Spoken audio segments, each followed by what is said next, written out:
你好，我是 Eliza，欢迎来跟我一起读《哈利波特》，让我们一起进入这神奇的魔法世界吧。在第一章中，我们要认识一个男孩，叫大难不死的男孩 ，The Boy Who Lived。他是谁呢？他说的呀，就是我们的主人公哈利波特。在说这个大难不死的男孩之前，我们首先要认识一家人 ，The Dursleys，德斯里一家。我们来继续学习德斯里一家的第二个部分。Mr. Dursley was the director of a firm called Grunnings, which made drills. He was a big, beefy man with hardly any neck, although he did have a very large mustache. Mrs. Dursley was thin and blonde and had nearly twice the usual amount of neck, which came in very useful as she spent so much of her time craning over garden fences, spying on the neighbors. The Dursleys had a small son called Dudley, and in their opinion, there was no finer boy anywhere. 对德斯里一家有了一个大概的背景了解之后，我们来分别认识一下德斯里先生和德斯里夫人。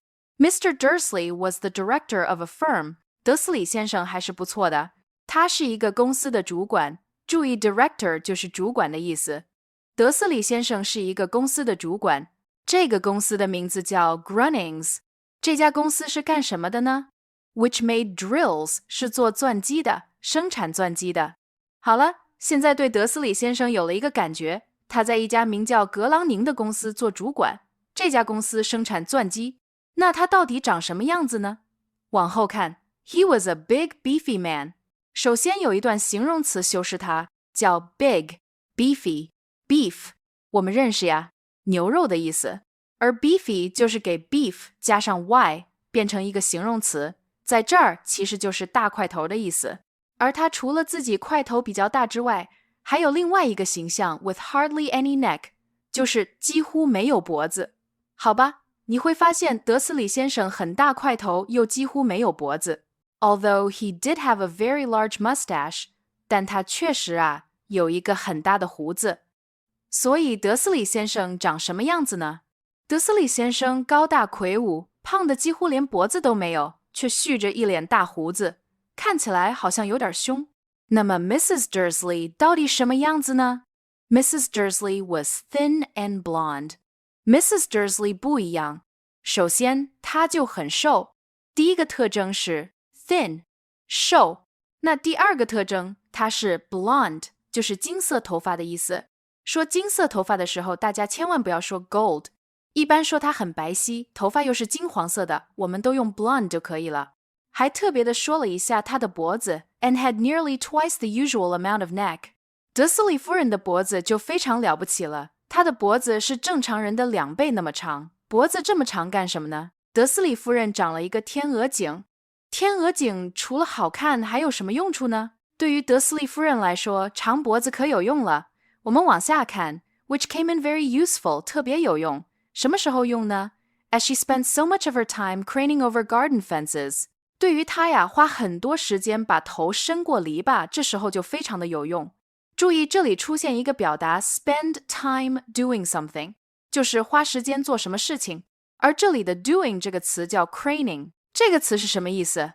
它来源于 crane。crane 这个词当名词的时候，首先它是起重机，它还有另外一个意思叫鹤。为什么叫鹤呢？可能是因为鹤的脖子很长，老是像起重机一样一上一下吧，所以 crane 也叫鹤了。而在德斯利夫人这儿，就是伸长脖子。你想一下，她有一个平常人2倍那么长的脖子，那就是天鹅颈。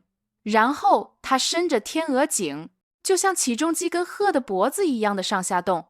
Craning over garden fences， garden fences 就是篱笆。德斯里夫人把脖子伸到别人篱笆那儿去干啥呢？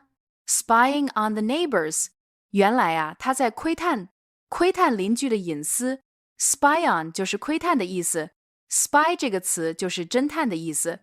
而在这里注意 Spy on 就是窥探别人的隐私，好像不是一个很好的行为，但是德斯里夫人就是这个样子。所以这德斯里夫人是一个很瘦的金发女人，而且她的脖子是正常人的2倍那么长。每当她花时间隔着篱笆墙引颈而望，窥探左邻右舍的时候，她的长脖子就变得非常有用。The Dursleys had a small son. 他们有一个小儿子 called Dudley， 名字叫达利。And in their opinion， 在他们看来，这达利宝宝 there was no finer boy anywhere， 在任何地方都没有更棒的小男孩了。注意，这里有一个用法叫 no finer， 其实就是 no 加比较级，但它传递的是一个最高级，没有更好，那就是最好了。没有更棒的，那当然是最棒了。No finer 就等于 finest。达利宝宝在他们的心目中是最棒的宝宝。我们来梳理一下，德斯里夫妇有一小儿子，名字叫达利。在他们看来，世界上没有比达利宝宝更棒的孩子了。